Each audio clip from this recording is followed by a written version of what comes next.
This is Media Sales Mastery, the podcast for media sales professionals. In each episode, we bring you information, insights, and ideas from some of the industry's top thought leaders.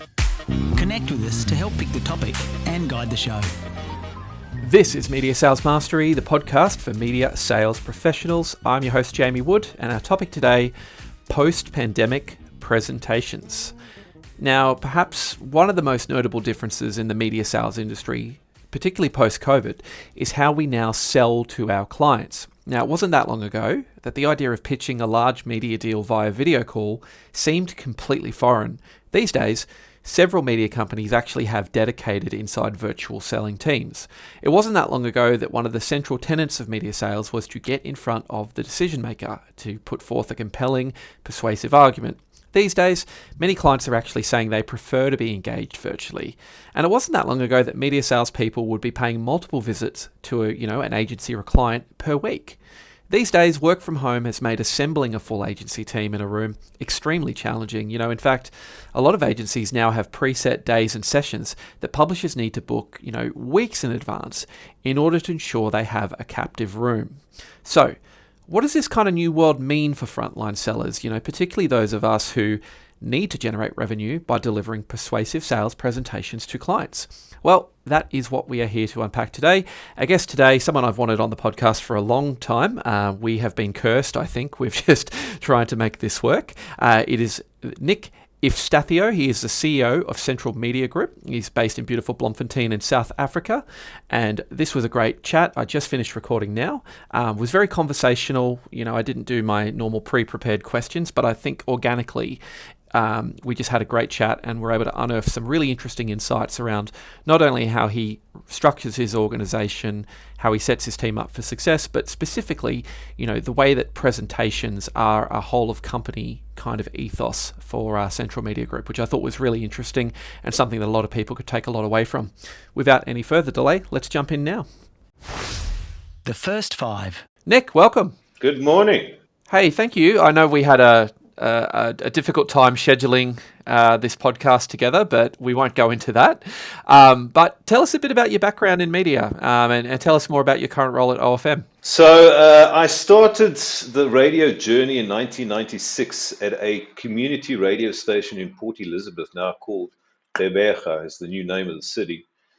I actually started my own DJing business when I was 15, and then when I matriculated out of the grey, the bug bit me to get into the media game as a radio presenter. And the first show I ever did, I said to myself, wow, this is fantastic. This is what I want to do. I kind of did not concentrate on my studies as much as I should have, but concentrated on doing a lot of radio. And I did that for about 5 years. And then somebody said, if I want to take this seriously, I should move up to Johannesburg to go to the biggest stations. So I packed up my briefcase and moved up to Joburg and lived there for about a year trying to chase the radio dream. And then an opportunity came available in Bloemfontein to work at OFM. And then I packed up my briefcase again a year later to the day, moved back to Bloem because I actually grew up in Bloem. Moved back to Bloem, got an opportunity at, then it was called Radio Oranje, as a producer for the breakfast show, as well as a marketing coordinator. And then 23 years later, I'm still now, well, not still, 5 years into the job, the CEO of what we call now the Central Media Group. The Central Media Group has got interest in OFM, the radio station, in a print division, which is a joint venture with Caxton CTP. We bring out a weekly newspaper and a magazine, and a monthly magazine. And then we've got a digital business as well that does software, website development, and apps. So that's my role currently as the CEO of the Central Media Group. Love my job, best job in the world. Love getting up in the morning, coming out and spending time with my people. I mean, our people are the hardest working people I've ever known, but we have fun doing it. So fun is a serious business, and we have a lot of fun doing it. Sounds like a really interesting business. I'd love to get over there at some point for a visit, because what we're talking about today is interesting. We're doing this virtually. We're really talking about presentations post the pandemic and presentation skills in general. And I'm just curious, in your experience throughout the duration of your entire career, what in your mind makes a great presenter? What are some of those kind of key attributes and or skills of a great presenter? Look, I'm going to put it in two ways. One way as a presenter, as in a sales space, And then the second way, if I am answering the question correctly, as a radio presenter, if that makes sense. So when it comes down to presenting to clients, I think a great presenter is actually making a connection, that emotional connection that makes a difference in a client's business, where they trust you with with your experience and what you've got to offer them from an advertising perspective. As a radio presenter, very similar, that emotional connection as a friend. Because in the radio industry, when you're doing a radio show, you're talking to one person at a time. So the manner in which you present is making that emotional connection with that one person, although you've got hundreds of thousands listening, but it is that one person who looks at you or listens to you, looking to change their life or make them feel better about their lives or make them feel better about where they are at that specific moment. Therefore, that one-on-one connection is very, very important. That one-on-one connection's such a great point. I've always heard that with radio presenters, that when you're broadcasting, you still talk to the microphone as if a person is sitting there in front of you. And, it's a great parallel to the media sales environment as well, of being a great presenter and just being a captivating, person to speak to. What I'm curious about is how has that changed over the last 4 years, maybe with the commercial team or the media sales team at Central Media Group? Like, how has your business operation changed in the past 4 years? What have you observed across both clients and sales teams in terms of the way they now interact with each other? Well, let's start with the clients. From a customer perspective, the change there has been pretty much, we've been looked at from a point of view of how can I lean on you and how can you help me? Coming out of COVID, what we saw is a lot of worry, of course. We saw a lot of businesses close down as well and then reopen later, looking for new ideas and new behaviors of how to engage with a possible customer base. From an on-air perspective, what we saw was the relatable aspect of we're all going through the same thing. The content provision that we put into the shows changed quite a bit because of the behavior of our audience. So as an example, our breakfast show that normally starts at 6 in the morning, we saw a decrease in engagement from our audience between 6 in the morning and 7 in the morning. And we chalked it off to the fact that the behavior of our audience has changed. Because they're working from home, they aren't necessarily engaging in the radio as they would previously when they're getting their car and they drive to work. Now they're engaging, but they're engaging at home. So they literally roll out of bed and go to work later in the day because they aren't forced to get the kids ready for school because the schools are closed. They aren't forced to get ready to go to work because they don't have to go to work. They have to stay in their offices. In their houses. So what we saw is that behavioral change. We also saw quite a behavioral change with regards to the manner in which where people would listen to the radio station. So we saw this massive increase in streamed audio. Because I'm on my laptop all day, I'm listening to the radio station, but through the streamed service instead of the FM service. So those behavioral changes also then indicated the kind of content, I repeat myself, the content that we provided. At one stage, we had a content provision where we were doing children's programs because we knew children were at home, because TV became lethargic, very lethargic. Internally as well, we changed our business hours because we knew that the majority of our staff have got children to look after. So we moved our business hours from 8 to 5 to 9 to 3 because you need to look after your children in the morning and then possibly in the afternoon because they also have got homework to do that's been sent to them from the school to do it virtually, et cetera, et cetera. So essentially the major changes were behavior, consumption, and then of course the trust factor. How can you help me get my business back on its feet through this very, very traumatic time? What a fantastic initiative there with the business hours, the change of business hours. I applaud you on that. I do wish more businesses followed suit as a father with a young child. What's interesting too about this is I would imagine that the way that your sales team, when they would go to market, used to interact with customers used to be predominantly face-to-face, where it had to move to now being virtual. I can't think of too many virtual sales presentations that any of the teams I used to run did in before 2019, whereas now it's commonplace to sell virtually and to do Zoom meetings and whatnot with clients. Is that something that's relatively commonplace in the South African market? Are you finding that the clients are wanting to be engaged via video call more than maybe face-to-face, or? So we've got two pots of clients, if I've got to put it in perspective. So geographically and historically, OFM is based in Bloemfontein, South Africa. So we broadcast to 4 provinces, the Free State Province, the Northern Cape Province, the Northwest, what we call the Southern Gauteng Vaal area. So we aren't in a predominantly larger market, the likes of Johannesburg, Durban, or Cape Town. We're in what they call a secondary market, a secondary economy. Our economy is run off when I call our economy, we call this area, these 4 provinces, Central South Africa. These 4 provinces, mainly, it's about tourism, education, mining, and farming, agriculture, the business of agriculture. So anything that affects those 4 pillars essentially is our clients. So those are our local clients. So we've got a local sales team of 11 people that look after local clients. You're talking about mom and pop shops, local agri-businesses, the corner cafe, the car dealership, etc., etc. The bigger businesses that are JSE listed or blue chip, who have got agencies that look after their interests in the country, they get looked after by our national model, and our national sales house, which is called United Stations. Yep. So to answer your question, from a national perspective, there is a lot of appetite to have digital meetings for following reasons. It is easy to do. It is quick to set up a meeting. You don't have to get in a car and drive 45 minutes to go somewhere. You can have a lot more meetings during the day, and it's very agile, and you can pivot whenever you need to. And you can set up meetings constantly through the day. From a local perspective, when COVID hit and we were told by our president, please go home and stay there for 2 weeks, and nobody believed that. The first month that we all stayed at home, we were waiting for essential services to be given the right to do business in their offices. As a broadcaster, we were regarded as an essential service. So when we got the approval to go back to the office, the first thing we did is we came back to the office. I brought my entire sales team and the on-air team back to the office, because the on-air team, also the presenters, what they were doing is they were broadcasting from their houses. But we brought them all back.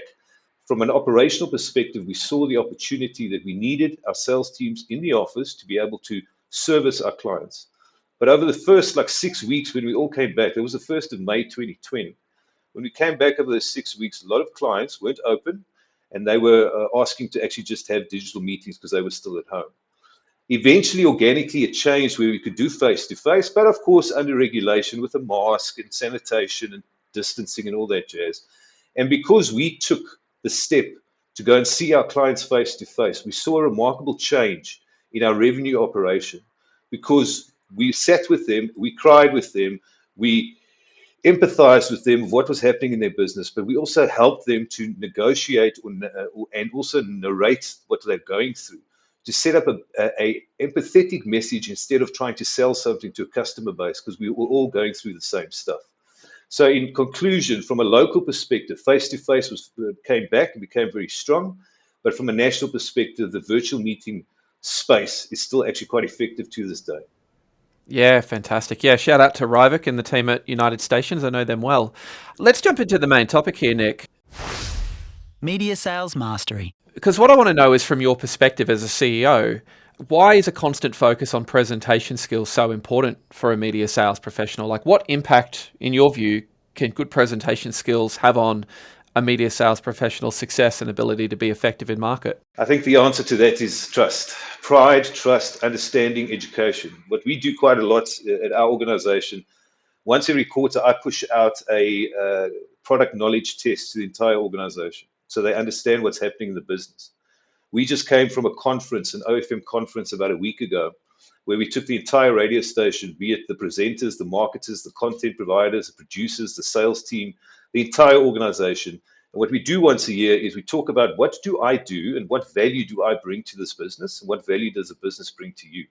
Through those presentations, what we're doing is increasing the product knowledge of each individual who can step in at any time and actually present to a client about what's happening at the radio station. If we are on top of our products and we know exactly what we're doing, and we do it with such, how can I say, confidence, it puts confidence in the sales, into the customer space. So they're confident, they are confident that you know what to do with their money and best invest it. If you have a terrible presentation, you can see it a mile away. If you're unprepared, you can see it a mile away, and it's not going to push the needle to drive revenue, to drive a relationship, and to drive success. So you're saying that you have all members of that sort of commercial arm of the business are briefed in on what that market messaging is, and can effectively sit there and actually, deliver a pitch or a presentation. Is that correct? That's correct. So our ambition is that regardless of where you sit, so for me as the CEO, it's a title, but leadership is a behavior, and we need within our organization many more leaders. Is not something that got a title; it's a behavior. And if you take upon yourself to upskill yourself and understand more of the business, you can only just do your best, but also your job better. That's really interesting. And how do you find, I guess, in terms of embracing that, people who maybe aren't confident presenters or are more introverted personalities, how have you found they've sort of adapted to that, to that approach of then being able to present to customers and or deliver that kind of pitch ad hoc? Yeah, what we try and do is we're not trying to. Part of our strategy is one word this year. I mean, every year people come up with strategies and you change. Well, for me, I say it's a year thing, but it's not. It's a behavior until such time the behavior is not needed anymore.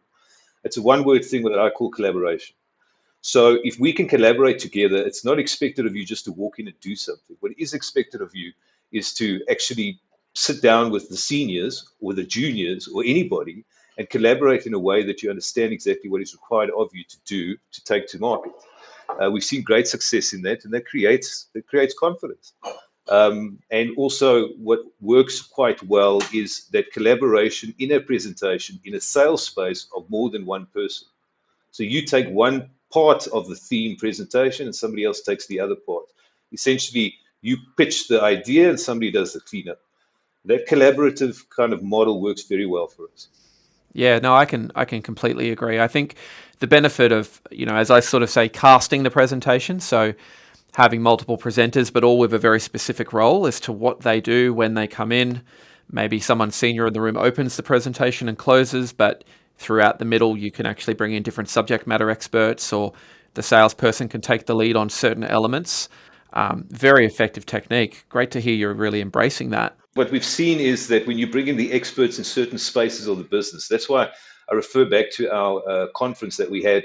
So when we sit in front of a client, be it a new or an old client, or a sustainable client rather, not an old client, that needs an idea to go. So I'm going to go theme quickly, but when somebody asks me, what do you sell in the radio space? I'm like, we sell anything our clients sell. We don't sell airtime. We sell solutions to sell a car, to sell a headache tablet, to sell coffee, whatever it is that's required to sell whatever the product is the client has got.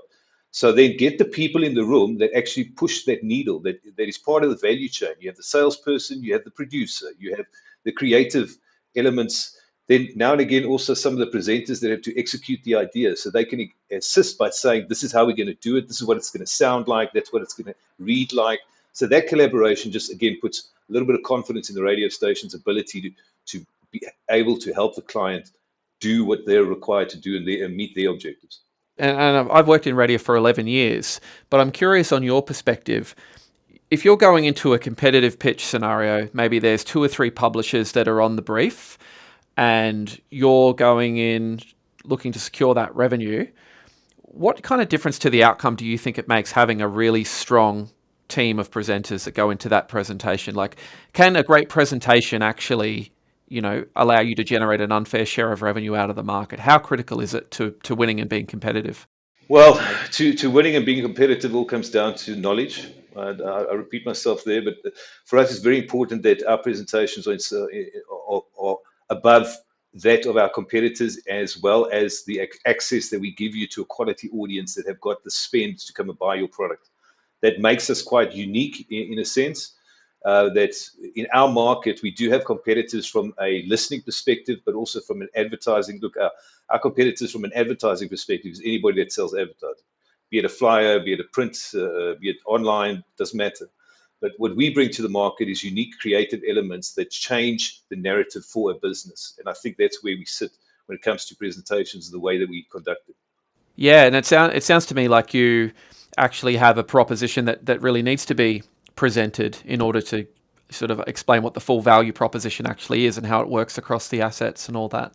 Yes, when we do a sales solution for a client, for argument's sake, that's selling shoes, we try and use every platform that's available to us because we've got this multi-layered approach to our audiences. We've got an FM audience, I've got an online audience, I've got the social media audience. We have our big strategy is a hashtag within reach.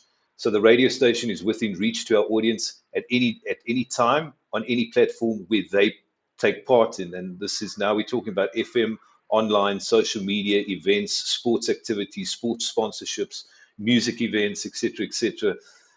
We use those platforms to then onboard clients who can see that when we have our clients or our listeners within reach, we give you access to them. Fantastic. So in coming back to those clients, and you mentioned earlier, the local clients that you deal with in your local market, I know sort of around the world, at least from the places I've been recently, clients are increasingly preferring to be engaged virtually. I know just in Canada recently, there's a real move for clients to want to have a Zoom call as opposed to somebody coming out face to face. I'd love to know your perspective.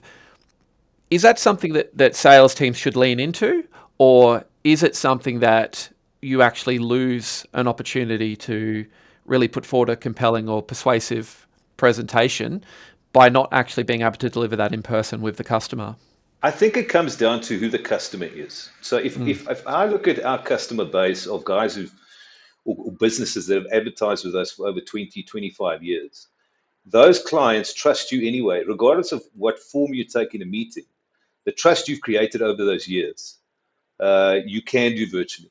And you would be able to then follow it up with a face-to-face meeting if it's even required. I think when it comes down to brand new customers that you've onboarded who are experiencing the radio advertising space for the first time, it's imperative that you actually meet face-to-face at first, because you need to create that relationship. You need to create a bond of some kind. What we have done quite successfully, part of it, again, that within reach strategy is our assets. When we talk about our assets, one of our major assets is our tagline, the sound of your life. The other asset is yellow, our colors, our logo, and then, of course, our building. Our resources, actually, when a client comes to our resource, our building, they are blown away to see who they actually do business with. We've got a 2,000 square meter double-story building that's got 9 radio studios, and then it's packed out with sales people and the digital division, etc. It's very impressive. So just by getting a new client on board, their perception would be you're probably broadcasting out of a garage of some kind, you know what I mean? But when they come here, they see who they're doing business with and the manner in which we carry ourselves. And that face-to-face makes an absolute impression on our clients. So all these clients that we've had a long relationship with virtually still works very well. It's also time poverty. We know that these guys are busy. We're also busy. So the virtual space just alleviates time poverty quite a bit.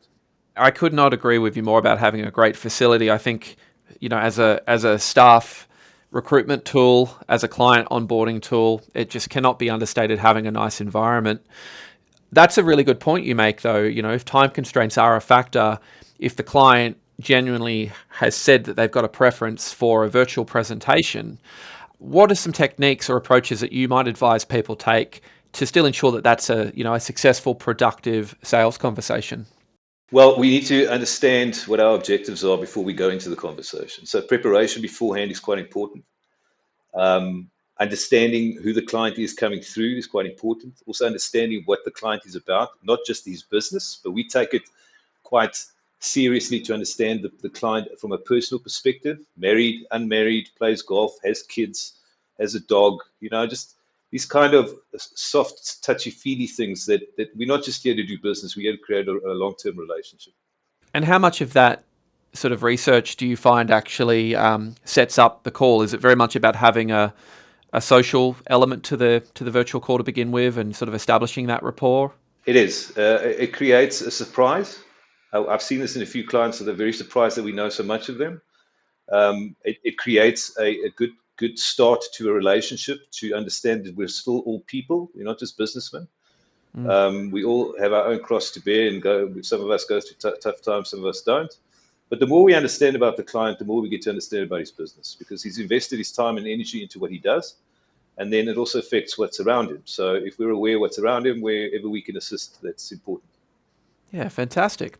So I imagine, given your background, you've probably had many roles where you're required to be an effective presenter, and I can sense as a CEO, it's critical not only to be great at presenting to a large group of people, but also really clearly articulating a vision and communicating clearly.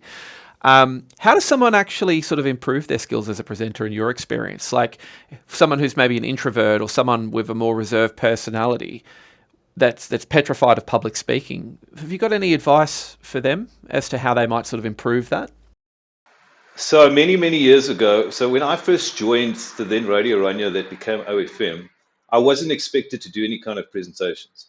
3 years after that role, I became the marketing manager of the radio station. And then, of course, you're now expected to do presentations to clients, to staff, to other stakeholders, etc. What I found that helped me a lot was practice. Practice, and also what I call the 10, 20, 30 scenario. So 10 slides, 20 words per slide in 30 minutes. A brief, succinct presentation that you are very confident about doing and getting to the point, and not one of the guys that looks at the screen and just reads what's on the screen. You need to have a conversation. So one, it's practice that I found that helped a lot. Two, understand who's in the room. Read the room and understand who's there. That comes down to understanding our clients and who's going to be there. That's part of the research. Three, be very confident in your presentation and very skilled in a way that you make very good points and are ready to argue those points or challenge and be ready to be challenged. And four, do it in such a way that it's a conversation style and it's not just a look.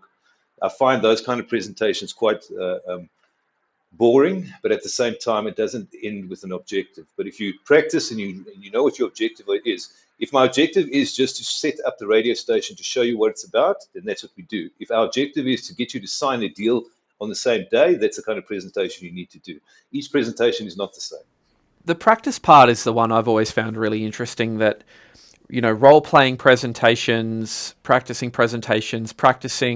different scenarios. It seems to be something that a lot of salespeople actively push against. They say, oh, role-playing's awkward. I'm better in front of the client. I've always challenged that. I've always thought that the people who seem to do the role play and rehearse and, you know, anticipate every possible scenario in the meeting are always more effective in the meeting.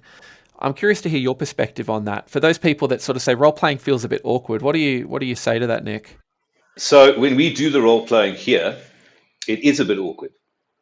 But the reality is that when we do role playing, you need to get different people in the room every single time. You need to give them a brief and then also set up the expectation of what you think should or could or would happen in the meeting with regards to follow-up questions, etc., etc. And you need to treat it with the respect that it deserves, because you know that the staff member who you're doing the role playing with, you don't answer the question in the manner it should be answered.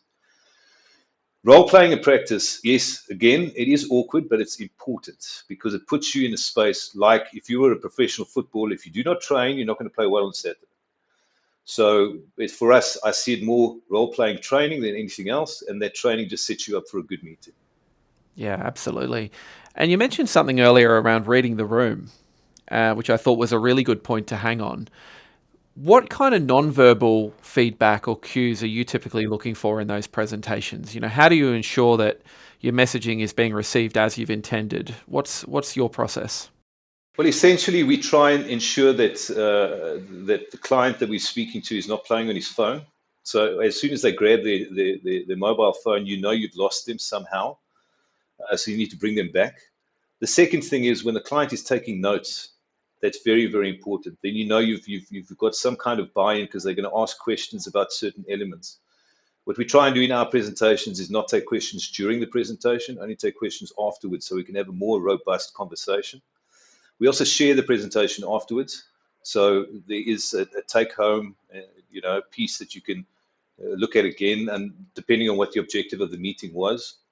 What we try and see is how the person is sitting and how if they're leaning back in their chair or forward in their chair, body behavior is quite important to see what kind of buy-in you've got from the client and to see if you're actually losing them or not. And once you're losing them, you need to adjust what you're doing. And that comes down to practice again in the role playing. And that's part of the role playing that we do is, okay, sit in your chair backwards and act like you're not listening. And I need to be able to deal with that. How do I bring you back? Because that does happen in certain meetings. Some people come to meetings because they feel they're obliged to, and some come to meetings they want to do business. Yeah, that's a really good example, actually, just somebody's body language. What are some techniques What are some techniques to bring people back in the room? If you've got somebody on their phone, leaning back into their chair, not paying attention, looking around the room, are there any quick sort of tactical things that somebody can do to bring that person back in? In my experience, I've used a few things. I think you engage and you react to what's in front of you. But what I've seen is you pause your presentation and you hand out coffees. You pause your presentation and say, let's take 5 minutes as a break, as a bathroom break. You pause your presentation to now this is probably contradictory, but I've seen this work quite well, where you say, just give me 2 seconds, please. I just want to look at my phone. I see there's an important message here. So what you're doing is you're breaking the cycle of listening, because you can't have one person talking the entire time, regardless of how long the meeting is. So that comes down to a 30-minute presentation. About 15 minutes into it, you can see when people are starting to do this and you're losing them, then do something else to bring them back. So the attention is back on you because you're doing something else. It's a really good call. What about runtime? This is one thing you mentioned earlier, is that you don't want the salesperson talking the entire meeting. I think maybe sort of in the Australian market, more I've observed this is oftentimes publishers are only really afforded a small amount of time to do their presentation, and so the tendency is to take the entire allocation of time to really put the most compelling argument forward. If you've got 30 minutes to present to somebody, how would you divide that time up? What would you recommend would be the right balance of conversation, question time, presentation, etc.? I think, look, the 10-20-30 model that we try and use here, the 30 minutes is a presentation. The follow-up questions is about 15 to 20 minutes. We try and be in a space where we do not have a meeting longer than an hour because, again, time poverty. So we try and start on time and then finish at least 10 to 5 minutes before the hour is up. So we value our client's time. When you don't value the client's time, they're not going to value yours. So it's a 30-minute presentation that's very robust, to the point, sets up what pain points you've got and how we can alleviate them from a sales perspective and a sales solution perspective. And then the follow-up questions about 15 minutes into it. When a presentation becomes too long, you lose the client immediately. That's why it's very important that you get to the point of why the client is here and what you can do for their business. Yeah, and getting to the point, this is something I think we could talk about for a long time, but I know one thing I found in my time in radio with the team was we would have a multi-platform offering. We'd have streaming, audio, radio. We'd maybe do some event stuff. We'd do social, digital content. It got to a point where the reps would feel quite overwhelmed with how much information they had to relay in the meeting. When time constraints are a factor and when you need to get to the point, how would you recommend, or what are some techniques that your team sort of use to make sure that they can articulate that proposition, that core proposition, succinctly and within the time that's been allocated? So what's important for us is we do a questionnaire before we see the client. So we understand, it's simple questions: name of the business, what sector are you in, what is your objective with radio advertising, what do you want to sell, how long have you been in business, where is your business? It's a where, what, how kind of questionnaire, so we can understand the business more. After that, then I'll go do some more research online. So we understand that there's certain elements we should talk about with regards to their business and what solutions we can come up with inside the radio station, and then cut out the clutter that is not required. Because there's certain narratives that you can pitch to a client that sells cars. It's not the same that sells B&Bs. You know what I mean? It's not the same narrative. The initial presentation and setup of the radio station is the same, but then the narrative after that as a sales solution within that business is completely different. So research beforehand, the questionnaire beforehand is very important before we actually sit down with the client and go, here we go. That's why the collaboration in the presentation is important. The more I know about the business, my creative team can come up with a radio ad as a demo before the person's even walked through the door. This is what it sounds like. Because we've got such an intangible product that we sell, you need to have that power of audio ready for the client to actually immerse themselves going, wow, maybe this can work. Or, no, that's a dumb idea. Here is an idea I think could work better. Because now you're trying to do a collaborative sales pitch with the client themselves. And the more they invested into it, the more you're going to get them over the line. It's a fantastic insight, particularly with radio. I know my current CEO always says, you've got to give the client something to say yes or no to. And a demo commercial is a powerful tool. And often if the client actually says, look, that's all wrong, it's like that's actually a pretty good starting point for a sales conversation. Okay, what would we change? How do we tailor this more? So it does accelerate that sales conversation. Really, really interesting to hear about this. It sounds to me like,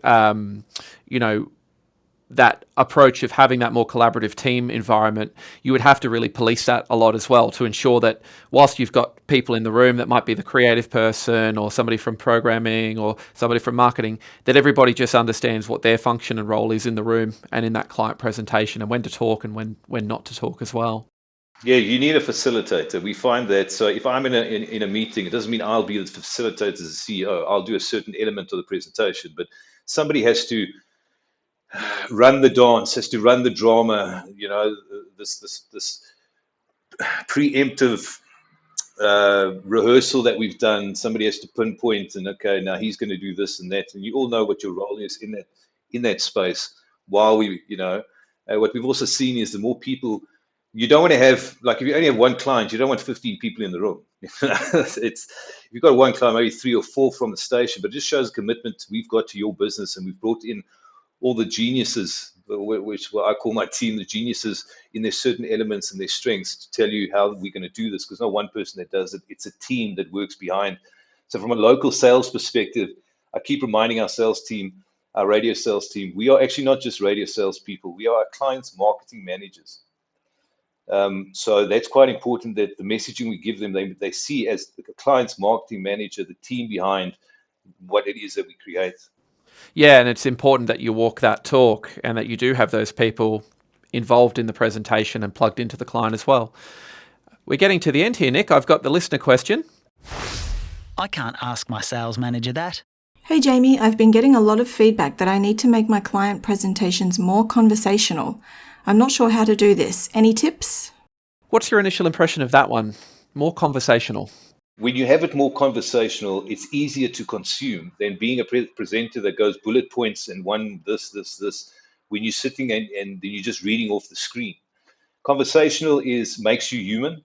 Conversational puts you in a space where you do not use the radio lingo where it's not understood by the client. Absolutely. In the radio space, we use a lot of lingo and we think people know what we're talking about, when in fact they don't. I actually had this conversation with one of our presenters last week where I'm trying to get our presenters to stop saying we're going to now do a triple play. Okay, so now if you've been in radio for 20 years or more, or even 10 years or more, you know what that means. Our audience don't. Yeah. So that radio lingo kind of forces its way in. Conversational style of presentation just makes you more. I keep using the word human, as in you're not a robot. You know what you're talking about. It's important that people know what you're talking about. And it's like a first date. You have a conversation on your first date. When you meet a client for the first time, it's your first date with the client. So have a conversation. Don't be a robot. Yeah. Don't talk about yourself the whole time. Try to make it Yes. a two-way conversation. I think that's a great call. This whole thing of colloquialisms and radio lingo. I remember I was in out of home for a while as well, and out of home is I think every media is rife with it. We have our own internal language and way of referring to things, and it becomes a shorthand. It becomes part of our dialogue, and we forget that not everybody is living in this media bubble that we live in. What I would say is a counterpoint to that can be really effective is when the sales rep understands that particular market that they're selling into, like that particular industry and or client, enough to use the client's own terminology and language. I've seen that. It's got to be used with caution, but I've seen that used to great effect. If you know the way that they speak and you can talk the way they speak and make reference to the things in their industry that they routinely say, it can really actually elevate you as a professional as well. We've got our own lingo, they've got their own lingo, but we talk about them more and what they're going through and the lingo that they use. It just shows that you are committed to making a success of whatever campaign you come up with. The more you know about their business, the easier it will be to make a sale. Absolutely. Well, that gets us to the end, Nick, but I'd love just to hear from you. What does 2024 have in store for Central Media Group? What are the things that are getting you excited about the year ahead? Well, if we look at the radio station, what's exciting for us is the fact that we've got some really community-driven campaigns coming. that we see great success in. As much as we are a commercial entity, we've got that little feeling of a community station that invests into our communities, that drives business for us. We're very invested in that. We're looking at new radio shows to bring to the market, and from a technical perspective, changing the way we broadcast. With regards to from a visual perspective, like now we're having this virtual environment. A lot of what we do is audio, but now we're going to put the visual aspects to the radio station as well. Of course, it's what's happening across the world, but I mean, our market has not been ready for it as yet, but we want to get ahead of it. We're also looking at creating more audio channels. So with our Within Reach strategy, we've got the FM broadcast as a streamed offering on our app, on our desktop app, as well as on our website. But we've also created another radio station, but an audio provision station called Efstathiou. It's a 100% Afrikaans offering. It's been around for about 4 years now. We created that just before COVID, and we saw an uptake of listeners in that space. We've got another audio channel called the Music Man Mix. It's a radio feature that exists online as well as a 24-hour looped audio provision. We're looking at creating a retro channel as well this year. From a print division, we're looking at possibly opening up another newspaper. So that's going to be quite challenging, but we're still doing investigation and research as to the viability of that. And then from a digital perspective, the digital business is very, very strong in the agri market, creating software for the agri businesses. And we've got a lot of those products and solutions currently being developed. So it looks like a very good year for the Central Media Group, but it does come with challenges. The cost of radio is increasing to broadcast. In the print space, the cost of printing is increasing. In the digital space, the cost of staff, from a development perspective, has exorbitantly just scaled out of control a little bit. So we need to try and pull that back somehow, or look at different ways and to be able to pivot into these sectors.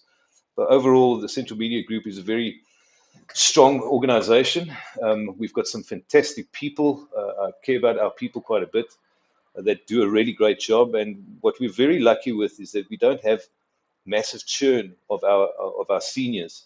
Juniors, slightly because of Generation Zs and Millennials, but we know how to handle that. But we've got people that have been here for a long time and have actually created great careers in this organization, which I'm very proud of.